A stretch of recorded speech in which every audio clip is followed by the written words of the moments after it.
इसमें लगेंगे, आज मंदिर बनेगा, 4 साल के बाद मंदिर जाएगा, मैं और आप लोग जाओगे, मत्था टेक कर आ जाओगे, वो परिक्रमा नहीं है। वो परिक्रमा हमारे लिए है, लेकिन जिस भावना से हम बिजनेस को, कारोबार को बढ़ाना चाहते हैं, वो नहीं है। तो इसलिए आज की जो हमारी वार्ता थी वो इसी टॉपिक पे थी। मैं फिर आपका, और मैं इसमें कहूंगा कि जो वैसे मैंने कहा कि जो यात्रा अभी जो परिक्रमा चल रही है, जो कर रहे हैं, हमने सब ने उसका सहयोग देना चाहिए, हम भी करेंगे। और हो सकता है कि हम किसी और मूड में, किसी और तरीके से एक परिक्रमा का दौर और शुरू करेंगे। जो मैंने अपने मन में रखा है वो हम करेंगे।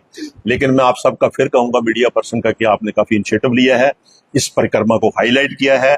इस परिक्रमा के एक हाईलाइट से आज श्राइन बोर्ड भी जागा है, और मुझे उम्मीद है, जो मैंने कहा कि हम चंद दिनों में ये एक ब्लू प्रिंट बनाकर क्या क्या चीज इसमें होनी चाहिए, जैसे मैंने आपको कहा, रोड मैप होना चाहिए, ब्लू प्रिंट होना चाहिए, प्रेजेंट टेक ओवर करे श्राइन बोर्ड, इसमें श्राइन बोर्ड का एक ऑफिस बाकायदा होना चाहिए, इसमें बाकी चीजें जो है, इसमें फैसिलिटी जो यात्री के लिए है। और श्राइन बोर्ड से हम टूरिज्म और श्राइन बोर्ड का जॉइंटली इसमें इनिशिएटिव होना चाहिए, जिसमें हम जहां भी टूरिज्म की वहां अपना टूरिज्म की जो अदर स्टेट में जिस वक्त पिलग्रम और टूरिज्म के लिए वहां लगती है, क्या नाम है इसका, एग्जीबिशन लगती है, उसमें कम से कम परिक्रमा के जो हमारे लोग हैं, जो इसके साथ जुड़े हुए, टूरिज्म डिपार्टमेंट, उनको भी बुलाए और वहां पर भी ये हाईलाइट करे, ये लोग हमारे रियासी के लोग। और मैं फिर आपसे दोबारा कहूंगा, रियासी के, मैंने आज इसलिए रियासी में ये परिक्रमा प्रेस वार्ता की, हालांकि मैं कटरा में भी कर सकता था, मेरी कोई किसी के साथ विरोध नहीं, मैं कटरा में भी मैंने इसलिए यहाँ पे की कि कम से कम इसको डिल्यूट ना हो जाए, ये खत्म ना हो जाए कि हम खाली तबसरेबाजी करें, भाषण दें, तकरीरें दें, वो भी अच्छा, ये भी अच्छा, उसने किया, इसने, वो नहीं है।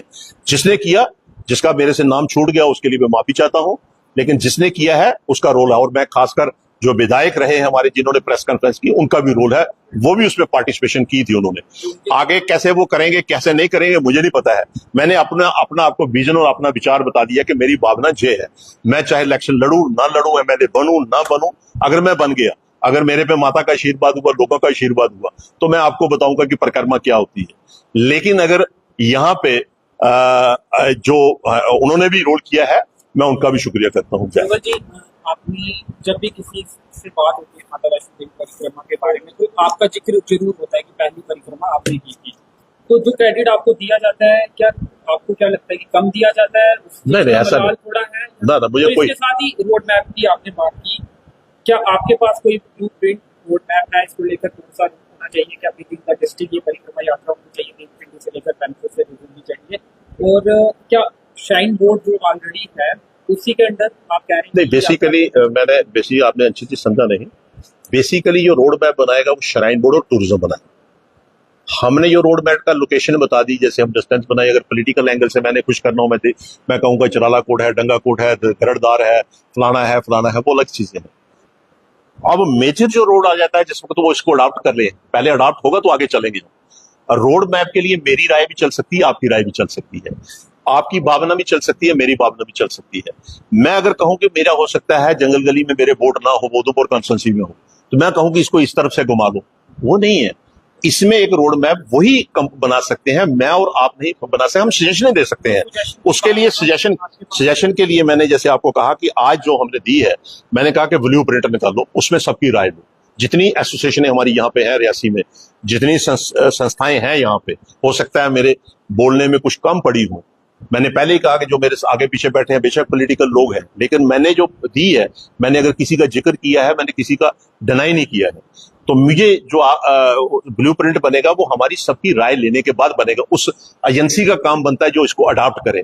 और श्राइन बोर्ड के लिए पर्टिकुलर इसलिए कहा कि हमारे पास जो बेस, जो पैसा इन्वेस्ट करने वाले को जिसकी ड्यूटी है, उसको हमने खींचना चाहिए कि उसकी ड्यूटी बनती है। उसकी ड्यूटी केबल कार लगाना नहीं है, उसकी अगर केबल कार लगानी है तो उसी जगह पे लगाओ, वहां पे क्या नाम है इसका, जहां पैदल चलते हैं वहां लगाओ, वहां पे लगाने के लिए। यहाँ क्या लगानी है इन्होंने? लेकिन ये कमर्शियल एंगल से अगर लगा रहे हैं तो लगाएं, हमें उसमें नहीं पड़ता हूं कि, क्योंकि वो सारे लोग सरेंडर कर चुके हैं वहां पे।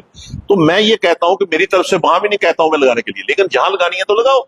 लेकिन यहां तक श्राइन बोर्ड है, उसकी मॉरल ड्यूटी बनती है। वो अगर हॉस्पिटल बना रहा है, अगर वो यूनिवर्सिटी बनाता है, मेडिकल कॉलेज बनाता है, ये परिक्रमा वैष्णो देवी का पैसा है, यही लगना चाहिए। ये 2 करोड़ कुछ नहीं है, उसने तो 10-20 करोड़ पे उसने तो साल का प्लान देना चाहिए कि कैसे करना है।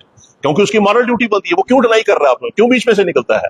वो ज्यादा से ज्यादा उसने हमारे कटरा का ऑलरेडी 11 करोड़ रुपया किसी विधायक के लेटर के बाद उन्होंने विड्रा कर लिया कि वहां को घोड़े पिट्ठू का पैसा हमने ठेका बंद कर दिया, और उनको ये कहते हैं कि बर्बरी कहा है, पता नहीं कहा नहीं कहा कि 11 करोड़ रुपए जो 12 करोड़ रुपए इनको में कटरा में लगाएंगे। हम कहते हैं वो घोड़े पिट्ठू की इनकी भी लगा दो साल की यहाँ पे, वो क्या इनको क्यों क्यों नहीं लगानी इन्होंने? ये हमारी बदकिस्मती है कि वहां पर श्राइन बोर्ड को हम नहीं कहते बोल सकते, क्योंकि हमारे काफी बिखर चुके हैं हम। आरएसएस का भी रोल समझते हैं जो हाँ, मैंने कहा कि आपने कम कहा कम है, लेकिन आरएसएस का नहीं नहीं, उनका तो मैं कह रहा हूँ जो संस्थाएं, मैं एक आरएसएस का नहीं, ये नहीं पता आरएसएस ने किया किसने किया है, ये आप ढूंढ रहे हो। मैंने कहा कि जनरली उनका इनिशिएटिव है उन लोगों का। मैं अगर किसी का एक का कहूंगा तो फिर बाकी संस्थाएं एक साइड पे हो जाएंगी। जैसे आपने कहा कि मेरा इंटरेस्ट ये है कि जहां जहां मुझे लगेगा तो मैं चलूंगा। मुझे ये नहीं है आज की डेट में मैं आपको कहूं कि ये सबसे बड़ी खुशकिस्मती होती है कि भगवान ईश्वर आपके हाथ से कुछ करवाए। अगर भोलेनाथ ने मुझसे करवाया, मैं कभी बैठकर बताऊंगा कि उन्होंने हाथ पकड़कर करवाया, हाथ पकड़कर करवाया। लेकिन ये हमारी अब इस सृष्टि में कोई आदमी पैदा होता है तो बहुत बड़ी किस्मत है कि उसके हाथ से, उसके मुख से कोई चीज निकले ऐसी। मुझे ये क्रेडिट लेने की कोई जरूरत नहीं है। मैं आपको बिलीव करो कि जब मैं एमएलसी बना, मेरे मन में था कि मैंने मचेल में इलेक्शन नहीं लड़ी थी, मैंने पॉलिटिकल नहीं बनना था। मेरे मन में था कि वहां हम जब बाथरूम में रात को रुकते थे तो गली के अंदर गंदगी पड़ी होती थी। रात को जो आदमी वहां 20,000 आदमी है, जब उसको लाइट नहीं हुई वो अंधेरे में पाखाना कर लेता था। मैंने जब वहां देखा, मैंने कहा माता रानी को कि अगर मैंने माता रानी, हर चीज जो आप मानते हो मंदिर से ही मानते हो सकता है मुझे माता रानी ने एमएलसी बनाया हो, लेकिन बनाया उसी ने। मैंने माथा टेका था कि अगर मुझे पावर आएगी मैं कुछ करूंगा। मेरे बस पावर आई, 50 लाख रुपया दिया मैंने वहां पर, 2.5 करोड़ रुपया गवर्नमेंट ने फिक्स किया था कि वहां लगाने के लिए। मैंने कहा कम से कम जनरेटर है, गलियों में वह खंबे लग जाएंगे, क्योंकि नीचे से बिजली जाने के लिए 2.5-3 करोड़ रुपए का खर्चा था उस वक्त। और बिजली मैंने खंबे, आप जाकर पूछ सकते हैं उनसे।